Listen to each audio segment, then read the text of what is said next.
Good morning, everybody. I'm Colin Bryan, the chairman of the Voice of the Listener and Viewer, and I'd like to welcome you to the VLV Autumn Conference. So glad to know that so many of you have tuned in.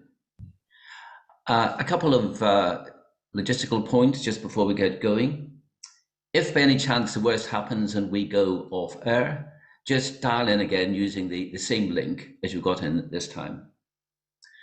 If you'd like to ask questions of the speakers, go to the Q&A function, just launch your question. You'll find the box at the bottom of the screen. And if you could give your name and whether you represent an organization or not, that would be helpful to know. The chairs for this session will try to put as many of your questions as possible to our speakers today. Right, so let's move on to the first session today. And we're delighted to welcome the chairman of the BBC, Richard Sharp. Richard's session is going to be chaired by Janine Gibson. Janine is an assistant editor at the Financial Times, and previously, of course, was, among other things, editor of the Media Guardian, editor of the Guardian's overall website, in charge of the Guardian's US operations, and then had a spell as editor-in-chief at BuzzFeed. So welcome, Janine, and I shall hand over to you, Janine, to introduce Richard Sharp properly. Thank you. Thanks so much, Colin. Hello, everybody.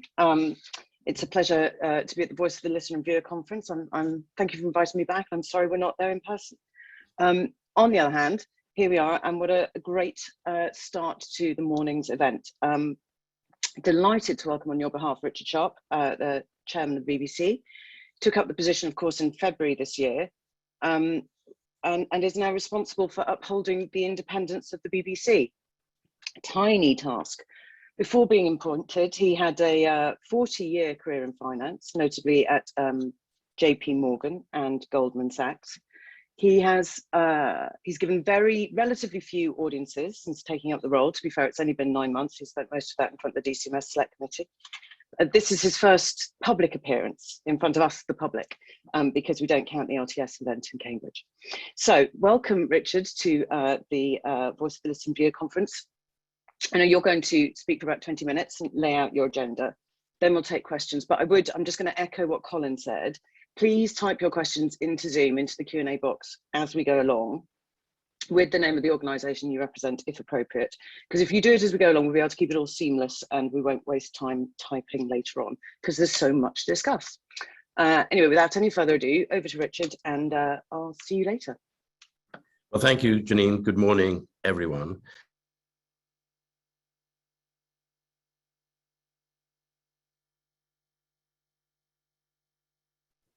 Okay, so I've got my microphone on now, which is probably helpful. Good morning, everybody. Thank you, Janine, for those comments, and thank you, Colin, and thank you to the VLV. And thank you for your immensely important contributions to recent debates about the BBC. The briefing paper you published in July set out in the clearest terms how the financial context around us has changed over the past decade. It showed that public funding for the BBC to spend on UK services has declined by 1/4 in real terms since 2010.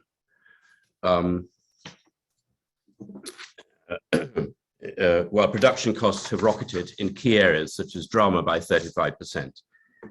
It also recognized how much the BBC has achieved in that time in terms of efficiencies and savings, with overheads at industry-leading levels and savings now approaching 1 billion. The VLV has always made the case emphatically for a well-funded BBC, free to spend that funding on its core public service mission, rather than having it diverted to other projects. And that's because you have always understood what a strong BBC can achieve for the UK, not just for audiences at home, but for Britain's international voice, reputation, and influence. I believe that the case for a well-funded, modern, and efficient national broadcaster has not diminished over the past decade, but grown. Nowhere is this more obvious than when we look at today's global news and information landscape. It's a landscape that has dramatically deteriorated and is in danger of deteriorating still further in the years ahead. And I want to pick out 3 powerful factors that are at play. The first is commercial imperative. To compete in the digital age, commercial media providers must increasingly chase engagement above all else. As a consequence, quality journalism can often lose out to the pull of sensationalism, partisan opinion, and viral disinformation. Extreme viewpoints prosper, and it is not just the tech platforms that feed them. The pressures are increasing on traditional press too, where journalistic rigor is all too often less profitable than taking sides. The second factor is social media. It's where most of us now go for news online, but it has evolved around the principle that for the vast majority of people, information is less satisfying than affirmation. It's too easy for us all to occupy echo chambers, where the news we consume is shaped by our worldview rather than the other way around. Maria Reza, the Philippine journalist, who was this year one of 2 reporters awarded the Nobel Peace Prize, summed it up in her speech last week. There's something fundamentally wrong with our information ecosystem, she said, because the platforms that deliver the facts are actually biased against the facts. She also warned of a virus of lies that threaten all democracies. Interestingly, the fact that the last time the prize went to a journalist was in the 1930s in Germany, when Karl von Ossietzky won while being held in a concentration camp, that forces us to think about the urgency of the moment we're in and the dangers of an information landscape in which debate is distorted by partiality and facts can be suppressed by strength of views. The third factor is the COVID crisis. The events of the past 2 years have created the perfect conditions for conspiracy theories to thrive, fed by those algorithms that prioritize viral potential above all else. And where they have boiled over into the mainstream in areas such as COVID and vaccines, we've also seen them help to create critical mass for further conspiracies in areas such as 5G and climate science. People who have become convinced that they are not being told the truth in one area can quickly become convinced that they're not being told the truth in other areas too. Just last week, an investigation by the BBC's specialist disinformation reporter, Mariana Spring, explored how coordinated online movements infected by pandemic conspiracies are shifting their focus. They are now peddling falsehoods about climate change, exploiting damaged confidence in scientists and data, and drawing on fake stories and pseudoscience. These 3 factors are overlapping and interrelated. In combination, they're helping to create an information environment that is highly degraded. What's more, it's an environment in which growing numbers of us are reluctant to express our true opinions. Last month, independent research commissioned by the BBC found that less than 1/3 of people now feel they can share their views without fear. Nearly 9 out of 10 of us feel we should be able to disagree without fear of consequences, but the current climate is in danger of extinguishing our ability to do so. Instead, nearly half of us choose to censor our opinions in day-to-day life, rather than run the risk of becoming a target for abuse. These are findings that have deeply concerning implications for the future of free speech in this country and for the quality of our national debate. But it is not simply that the landscape of news and information has rapidly deteriorated in recent years. It has also come under serious and deliberate assault. The way our global news environment has changed has left it more vulnerable than ever to manipulation. Disinformation has become a powerful tool for profit or political gain in all societies, and the weapon of choice for repressive regimes and bad actors everywhere. And it's no coincidence that those whose job it is to uphold the integrity of news and speak truth to power around the world are increasingly targets for intimidation and abuse themselves. All of you will be aware of the campaign of harassment and intimidation that the Iranian authorities, for example, have for many years directed towards our BBC Persian staff and their families in Iran. And I also want to take this opportunity to pay tribute to their incredible courage and resilience. But you will also have heard that in March, the BBC's Beijing correspondent John Sudworth was forced to leave China as a result of pressure and threats from the authorities. And that over the summer, our Moscow correspondent Sarah Rainsford was labeled a national security threat and expelled from Russia after more than 20 years of reporting. These moves were unthinkable just a few years ago, and all news organizations are facing similar challenges. This is not only happening in autocracies where a free press and social media represent existential threats, but in democracies too, where incumbents see a growing opportunity to control the message and diminish the powers of opposition. The World Press Freedom Index, which was published earlier this year, show that journalism is completely or partly blocked in 73% of the 180 countries it ranks. It has also warned that the coming decade will lead to even more oppression of reporting and journalists due to converging crises and a continuing demand to suppress information. The BBC's former editor, Andrew Roy, spoke recently about how techniques to limit access to information have now become much more subtle and insidious than in the past. He reported on how even highly regarded democracies are using legislation to allow censorship, manipulate media ownership, and limit access to online radio and TV platforms. Media companies can face covert financial attacks. Regulators are told to launch bogus complaints to distract and unnerve publishers and broadcasters. The BBC has even experienced local councils being told to use planning laws to target our Bureau for Closure. Meanwhile, at home, our reporters are forced to face growing abuse online. For those investigating viral disinformation and conspiracy theories in particular, every report triggers a wave of direct and deeply personal online attacks, often highly organized, with a specific aim of inciting further abuse. There is no question that the environment for journalism is now more difficult and dangerous than ever, and no doubt that it represents a growing assault on truth and media freedom. The result is that societies worldwide are now running a severe truth deficit. We have more information at our fingertips than at any point in human history, but reliable access to the truth is getting harder and harder. The implications for democracy, unity, and stability are deeply concerning. And when you look to the UK's media market in the decade ahead, we are also entitled to feel major concern about our national media sovereignty. More and more, the big global players have come to dominate the media landscape in this country. They have the financial clout and the business models to drive market share all around the world and squeeze out local players. And here, giants like Netflix, Amazon, and Disney are bringing British audience absolutely brilliant programs, but they are very rarely about the UK or made primarily for the UK audience. They very rarely reflect or add to our cultural story. And meanwhile, we're seeing the rapid growth of news aggregators from platforms like Apple, Facebook, and Google. They might indeed provide audiences with convenient one-stop shop of news content, but they also sever the relationship between trusted national and local news providers and their audiences. And they put the curation and discovery of news in the hands of the aggregation platforms, whose primary purpose is to increase their revenues. We run the real risk that in 10 years' time, the UK might no longer have a player that can reflect, respond to the needs of, and speak directly to its people. This is an area where we cannot afford, as some would argue, to let the market decide. The question of what media we consume is not the same as what breakfast cereal or what chocolate biscuit we consume. It's simply far too important. In addition, localism matters. The sovereignty and integrity of our national media matter. They are core to the identity and stability of our society and to the democratic, distinctive, and cultural strength of our country. There's plainly a major role here to be played by the BBC in our global reach. Today, we've announced that the BBC's total global weekly reach has risen once again to 489 million adults. And that means our worldwide audience has more than doubled in the last decade. We're well on track to hit our target of reaching 500 million people around the world in 2022, our 100th anniversary year.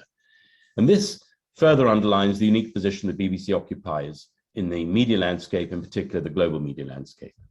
One of Britain's biggest and best known brands with unparalleled global reach and unrivaled levels of trust, free of commercial or political interests, with a core commitment to impartiality.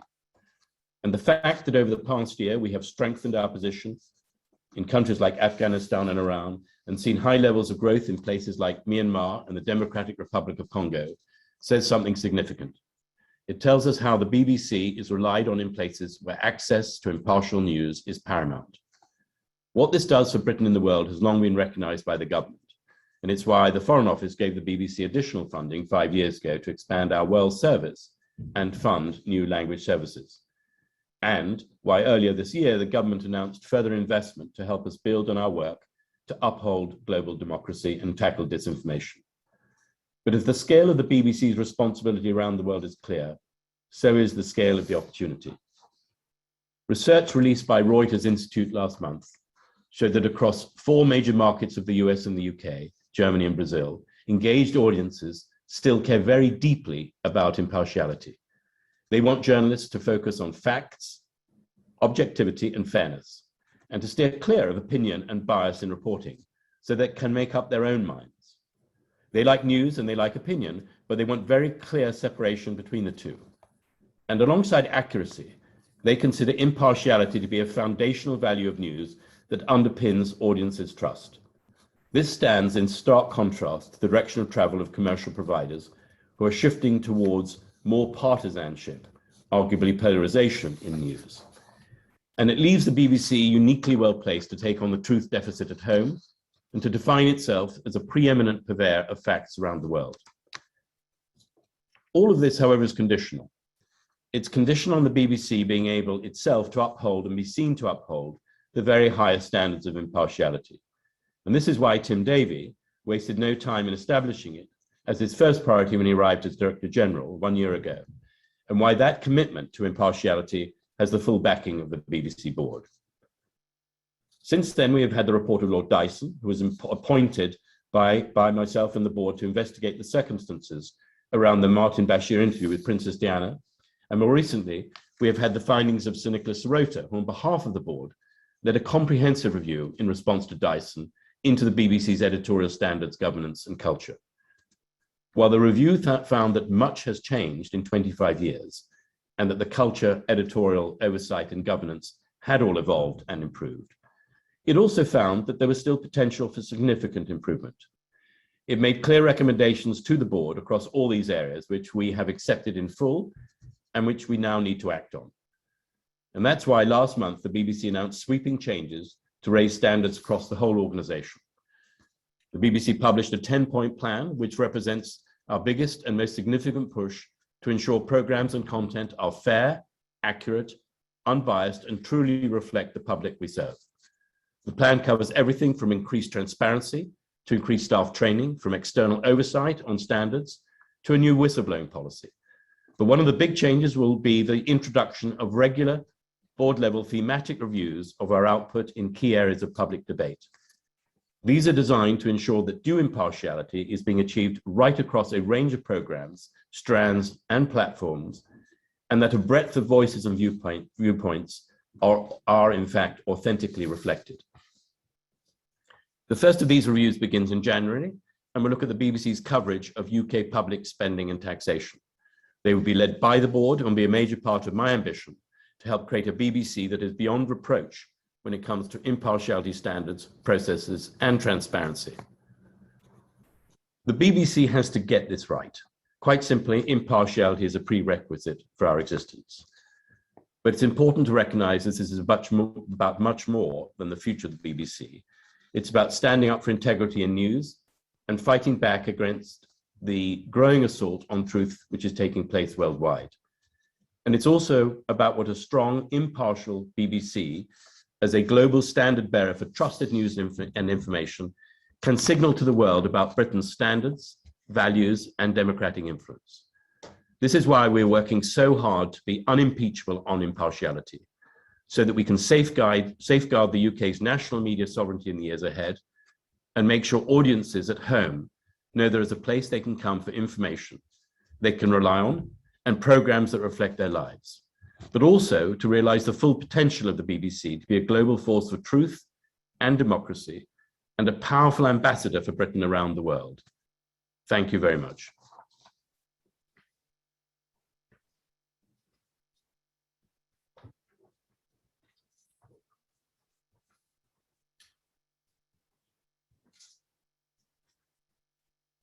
Hi, can you hear me again? Yes, I can. Great, thank you very much for that.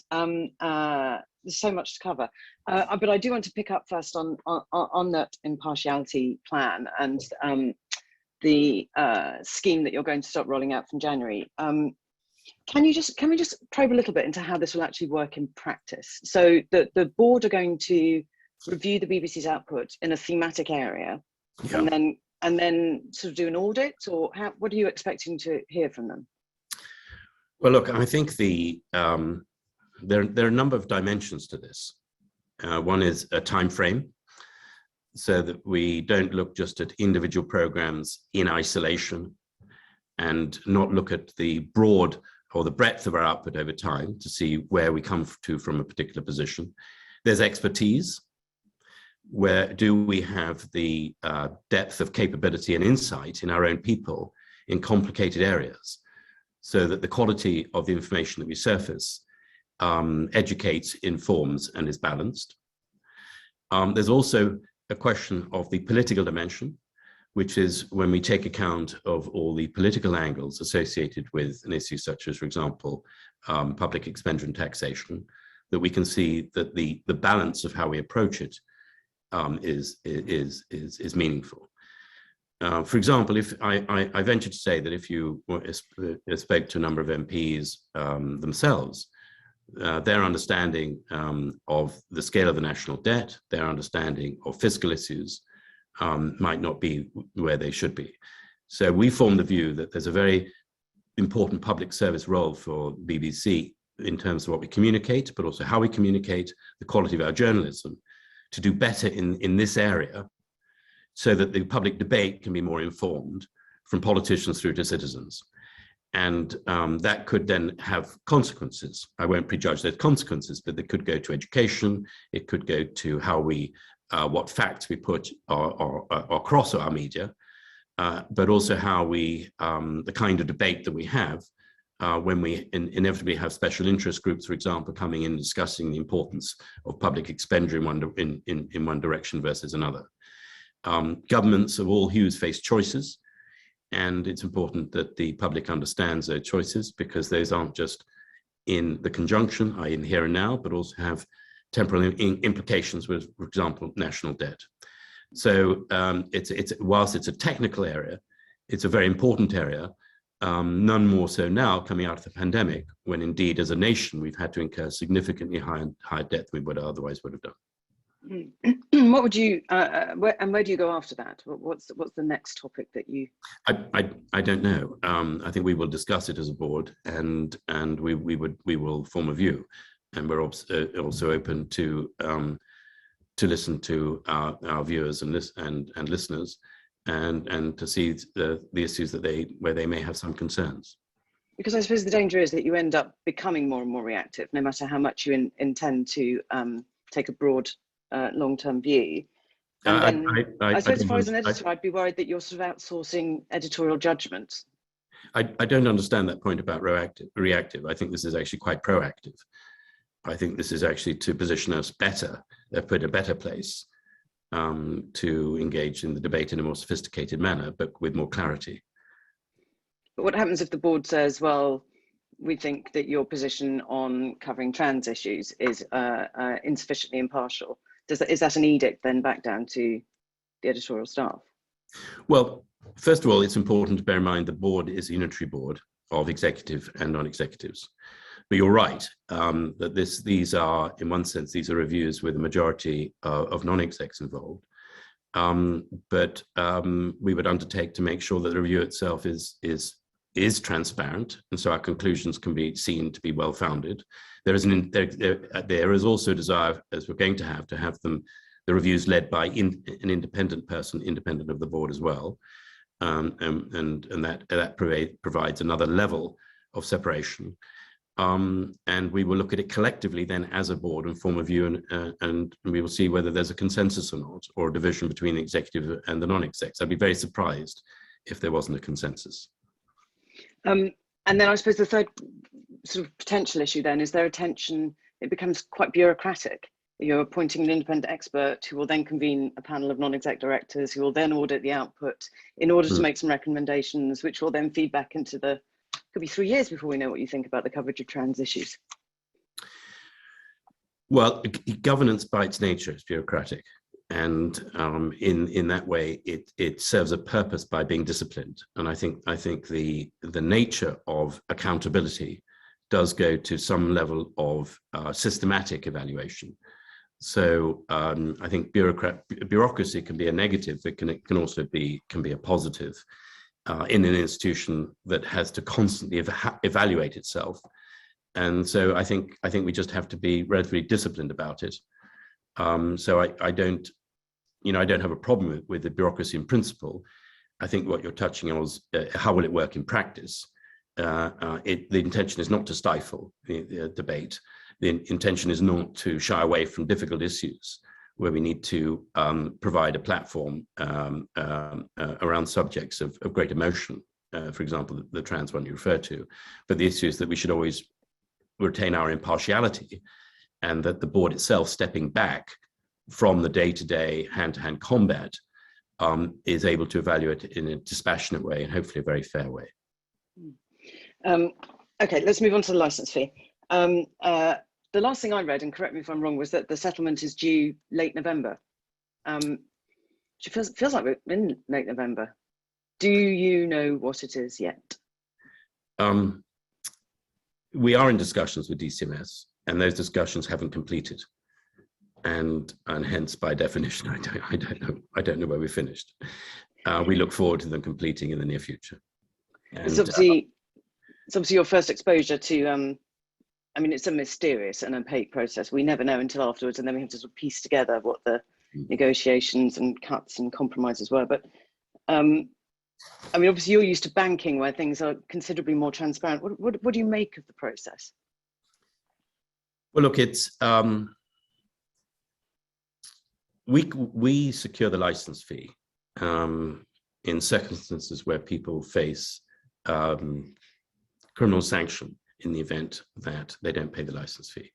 As such, it's entirely appropriate that Parliament and government acting on behalf of Parliament scrutinizes what their level should be on behalf of citizens. The critical issue is obviously, in terms of the independence of the BBC, is to depoliticize it. But that process is one that shouldn't in any way impact on how we go about doing what we do in a way that can be uncomfortable if necessary and appropriate for either the government or the opposition.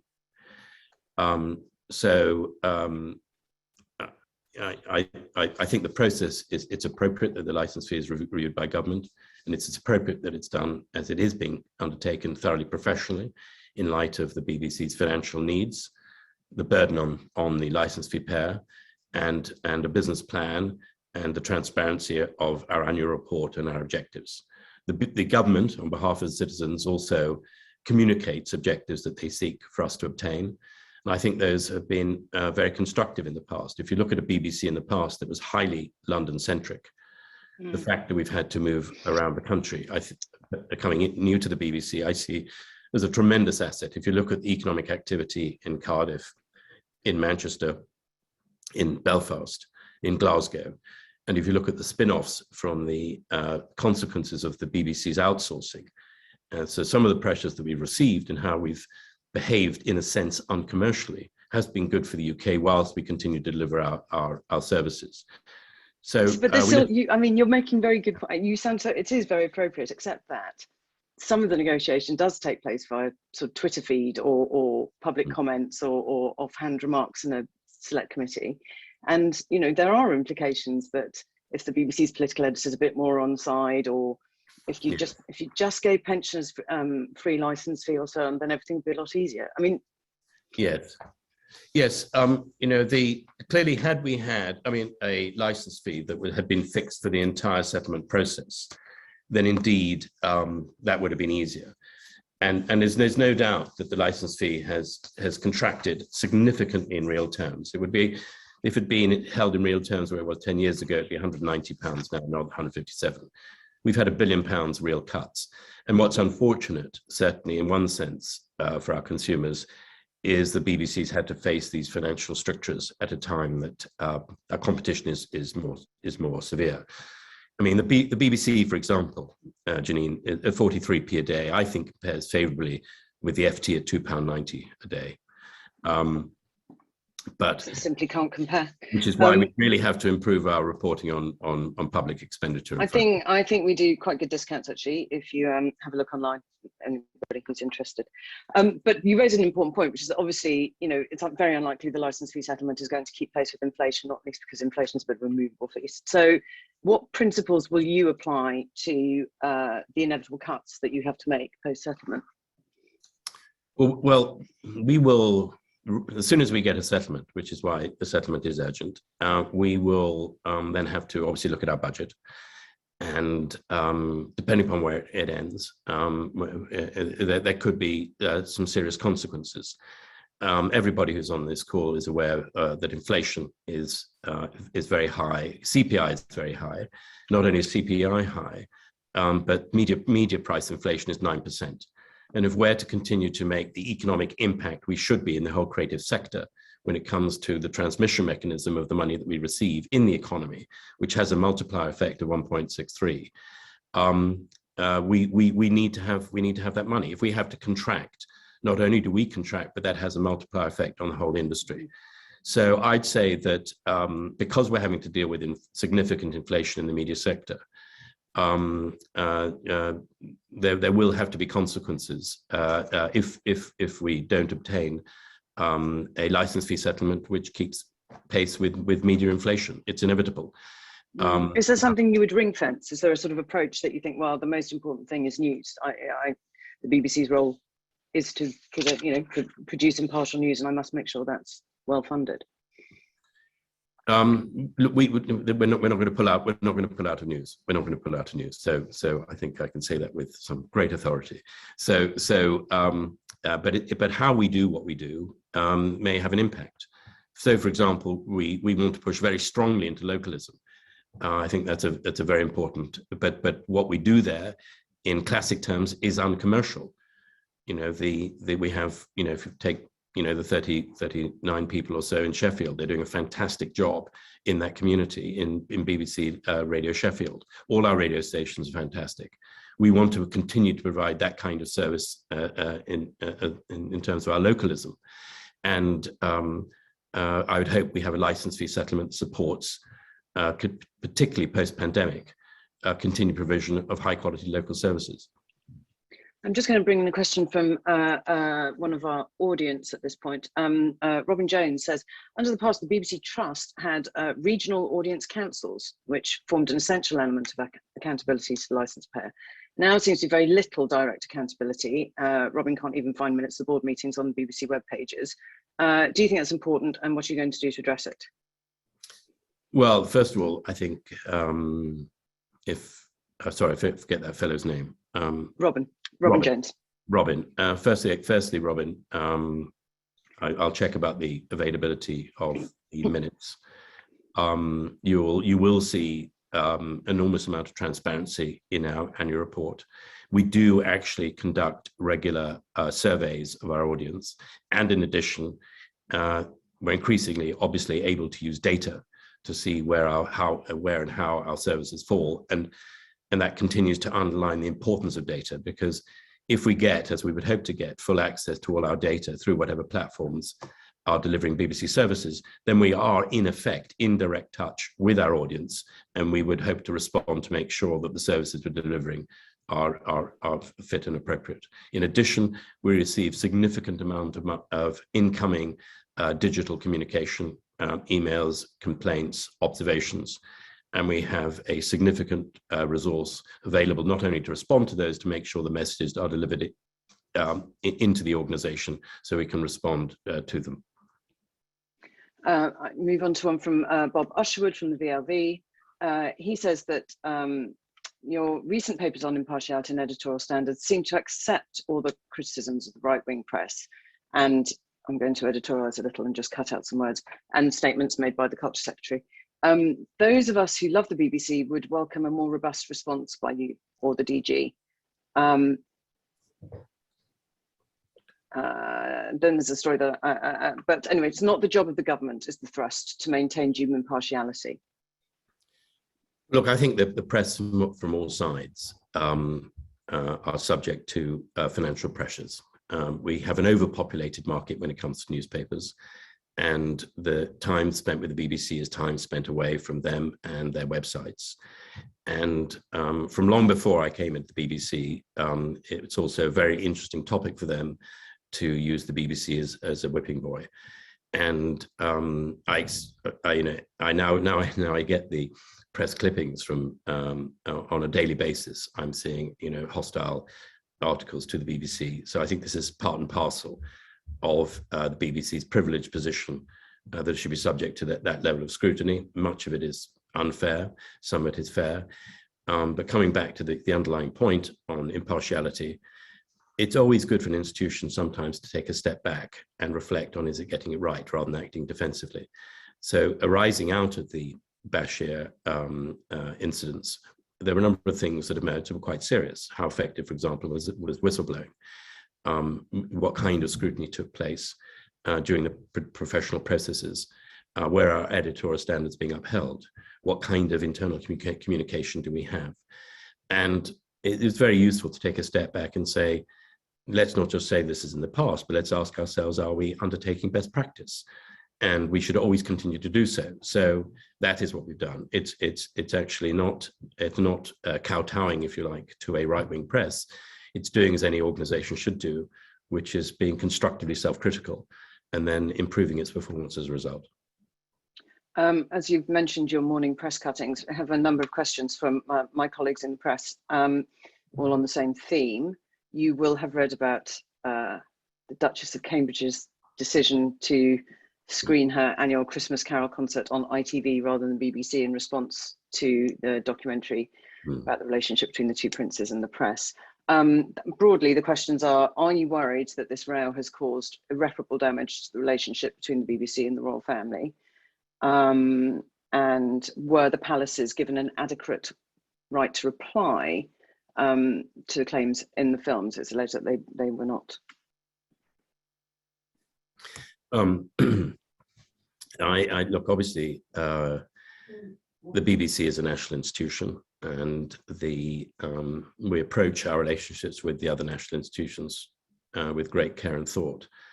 The royal family is at the centre of our identity. Its underlying importance is unequivocal, and we have tremendous respect for all aspects of the royal family in all that they undertake and do. From time to time, this organization produces programs that may or may not meet with full agreement with different parts of the establishment. And that is as true of government, that could be true of the judiciary, could be true of other important parts of our society. Our job is to get that right, is to be independent, to be respectful and fair. And I certainly hope those of you who saw the first episode felt that was the case. I mean, to my mind, as a viewer watching that program, I felt that it demonstrated enormous sympathy for people in the crosshairs of public scrutiny, and particularly appalling behavior in the past of our media as a whole. And it certainly engendered in me a lot of sympathy for the individuals of the royal family and all they face. Obviously, we're particularly sensitive to this as an organization, particularly in light of the history of the events around Bashir. I hope in this case we've got it right, and I hope over time that the royal family in its entirety respects the output that this program represents. In principle, if you're making a documentary about people's lives, especially their family lives, should they be approached for comment before it goes out? Well, we do have engagement and protocols, which I certainly would hope are appropriately followed. The way we, just so you understand the way I fit in and the board fits in, is we as the board don't engage in the editorial process. I'm a non-executive. It's up for the editor-in-chief and the editorial standards to get that right. I do understand that all appropriate processes were undertaken in terms of communication. And if that wasn't the case, then I will learn that in the fullness of time. Of course, I'm aware that the board usually only looks at programs after transmission, but with this new impartiality process that you're introducing, the board is taking a much more hands-on approach to editorial matters and judgment. Well, so it is right for us to ask where you come from instinctively on these questions. I mean, make no mistake, our guidelines oblige us to offer a right to reply. So so if they didn't, they were in breach. So the point about the board and the non-executives is not that we engage in individual programs. But what it is post-broadcast, we hold the executive to account for following our editorial standards and guidelines appropriately. And that's what we do. So we don't engage in interfering in the editorial processes. That would be entirely inappropriate. But what we do is we ensure that the standards that we have are met, or if they weren't met, that there are consequences. Okay. We've only got 5 minutes, so I'm going to try and whip through some of these. Carol Tong from the UK Coalition for Cultural Diversity. Given the ascendancy of non-UK SVOD platforms and their extensive budgets, do you agree that BBC funding must keep up at least with inflation in order to continue providing high quality drama, documentary and film? Karen might be cross that I singled out news. Yeah, yes, I think it is. I think it is necessary that the BBC's funding keeps pace with inflation. I absolutely do. And I think it's an advantage that at 43p a day, we're starting at a base that is extraordinary value when compared to our competition. So people can see that the breadth of what we offer in terms of the web, children's, Scottish, Irish, Welsh broadcasting, education, sports, drama, that at 43p a day, radio, local radio, national radio, that we're offering tremendous values. So therefore, inflation should and can be applied to that and still represent value. Related from Tom Chivers at Cardiff University, is the BBC board prepared to publicly oppose and reject any licence fee settlement offered by the government, which would keep funding frozen below inflation and reduce the value that licence fee payers get from BBC services? We're having a respectful engagement with DCMS where we're communicating our position and they're communicating theirs. Do you have red lines? I'll say we're having a respectful, constructive engagement with DCMS at the moment. Sylvia Harvey, who is a VLV trustee, asks, if you could achieve one thing to strengthen the BBC, what would that be? Only one. That's interesting. That's a very interesting question.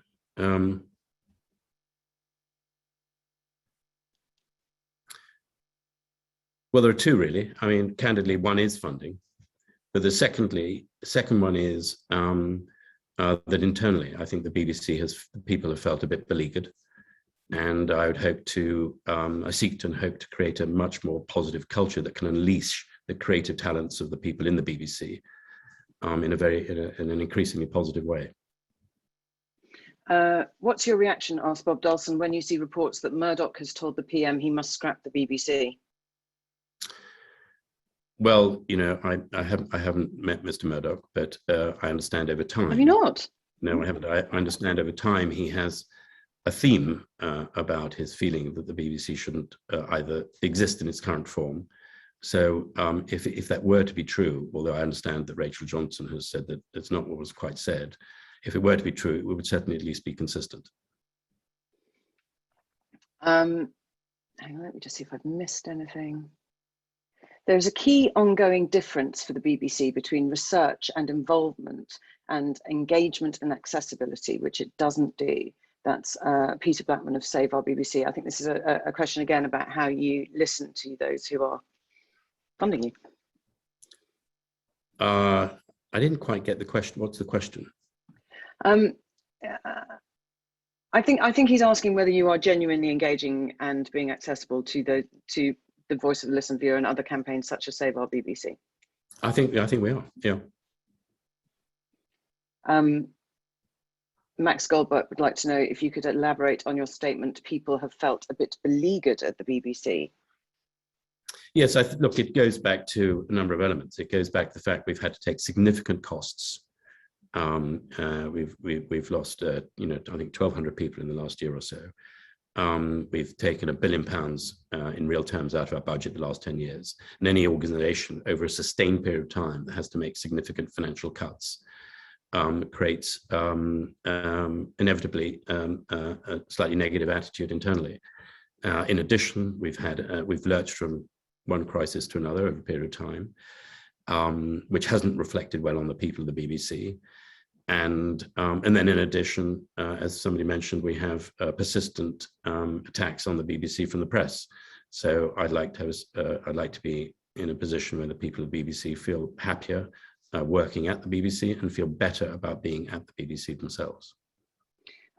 we're going to wrap up. My final question is, would you like to see Andrew Neil back on the BBC, Richard?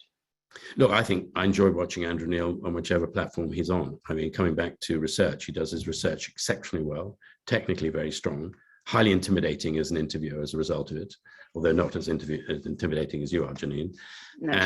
And I'd like to see him on the screens contributing to the national debate. I think he's an outstanding professional. Well, thank you very much. Good luck with keeping the BBC out of the constant attacks in the press. And thank you for your time on behalf of everybody who's asked a question this morning. Thanks, Richard. Okay, well, thank you all very much indeed. Thanks.